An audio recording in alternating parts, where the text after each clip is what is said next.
Assalamualaikum warahmatullahi wabarakatuh. Selamat datang di Sietu B12 Channel. Pada kali ini, kita akan membahas tentang bagaimana keoposisian Imam Hussein terhadap Khalifan Yazid. Sebagaimana telah direncanakan Muawiyah sebelumnya, Yazid pun menjadi khalifah setelah kematian Muawiyah di bulan Rajab 60 Hijriah.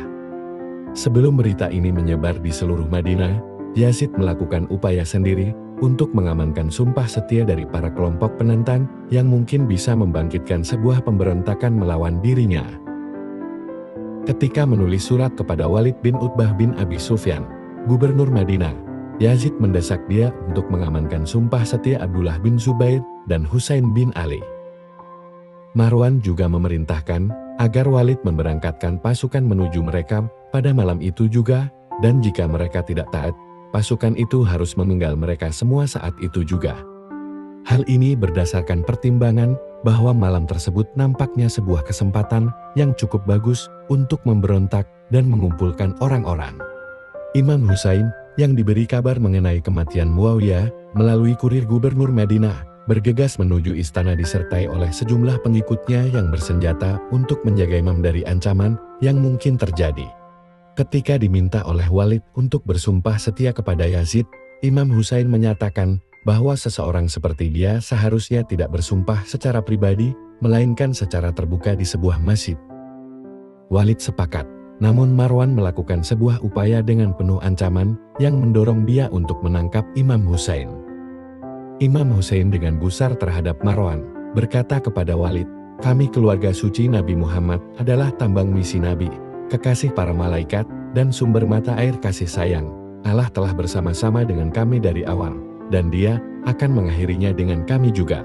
Sama sekali aku tak akan bersumpah setia kepada Yazid yang jahat, peminum anggur, pembunuh orang-orang mulia, dan orang yang merusak moral di muka umum." Pada kesempatan yang sama, Imam Husain menegaskan pendiriannya terhadap sikap keras kepala Marwan untuk mengamankan sumpah setia. Lonceng Islam akan membahana jika Yazid berkuasa. Dengan membacakan ayat tathir, ayat penyucian, Imam Husain menunjukkan keberkahan Ahlul Bait terhadap kekhalifahan sepeninggal Nabi Muhammad. Bukti pengesahan ini telah diriwayatkan oleh Imam Ali bin Abi Thalib dan juga Imam Hasan. Di malam yang sama, Ibnu Zubair berangkat dari Madinah dan diburu oleh pasukan keamanan pemerintah keesokan harinya. Malam berikutnya Imam Husain juga melakukan hal yang sama dalam sebuah perjalanan dengan disertai semua anggota Ahlul Bait, dan satu-satunya yang tetap tinggal di Madinah adalah Muhammad bin Hanafiyah. Disebutkan bahwa keberangkatan mereka jatuh pada tanggal 3 Syakban 60 Hijriah, bertepatan dengan hari ulang tahunnya 3 Syakban 4 Hijriah. Ketika Imam Husain memasuki Mekkah, penduduk sangat gembira, dan bahkan Ibnu Zubair sendiri yang merupakan penguasa di sana saat itu turut serta dalam salat jamaah bersama Imam Husain dan juga dalam pelajaran-pelajaran hadisnya. Karena Mekkah merupakan basis agama bagi Islam, wajar jika kota ini menjadi pusat perhatian di mana Imam Husain bisa bersinggungan langsung dengan banyak orang terkemuka dan juga awam, dan menjelaskan alasan-alasannya tidak bersumpah setia kepada Yazid. Karena sudah mengharap-harap datangnya hari seperti itu sejak lama, Muslim Syiah Kufah jadi sangat gembira ketika mendengar penolakan Imam Husain terhadap Yazid dan tentang kedatangannya ke Mekkah. Mereka telah mengucapkan belasungkawa atas kesyahidan Imam Hasan melalui sepucuk surat, dan mereka mengundang Imam Husain untuk datang dan menjadi pemimpin di kota mereka. Namun demikian Imam Husain menolaknya.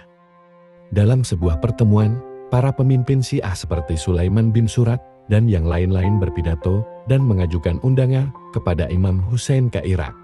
Alih-alih penolakan yang telah diumumkan itu, Sulaiman menekankan kepada semua pihak agar sepakat dan tidak membangkang, dan mereka pun menyerah. Lantas sepucuk surat bersama ditulis oleh beberapa orang yang dianggap sebagai pemimpin Syiah seperti Sulaiman, Musayyib bin Nudal, Habib bin Musahil, Rufa'ah bin Syaddad, maupun Abdullah bin War, untuk mengundang Imam Husain agar datang ke Kufah. Surat mereka tetap tidak memperoleh jawaban dari pihak Imam Husain. Setelah beberapa lama, surat-surat yang lain secara bergantian dikirimkan, dan yang paling penting, Qais bin Musahar Sagawi, Abdullah bin War, dan beberapa orang yang lain secara pribadi pergi ke Mekkah. Dengan surat-surat berikutnya yang diterima silih berganti oleh Imam Hussein, status quo pun telah dirancang sedemikian rupa sehingga keadaan menjadi tidak memungkinkan bagi Imam Hussein untuk tidak peduli pada orang-orang yang mengundangnya itu. Ketika Hani bin Nurwal pergi ke Mekkah, dia melaporkan tentang kesediaan penduduk secara umum dan kesiapan para bangsawan kota secara khusus, dan hal itu nampaknya merupakan sebuah konfirmasi dan penekanan pada isi surat-surat tersebut.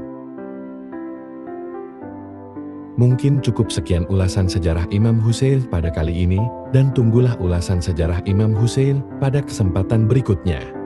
Semoga dapat menambah pengetahuan kita dan juga kecintaan kita kepada Ahlul Bait Nabi. Terima kasih, wassalam.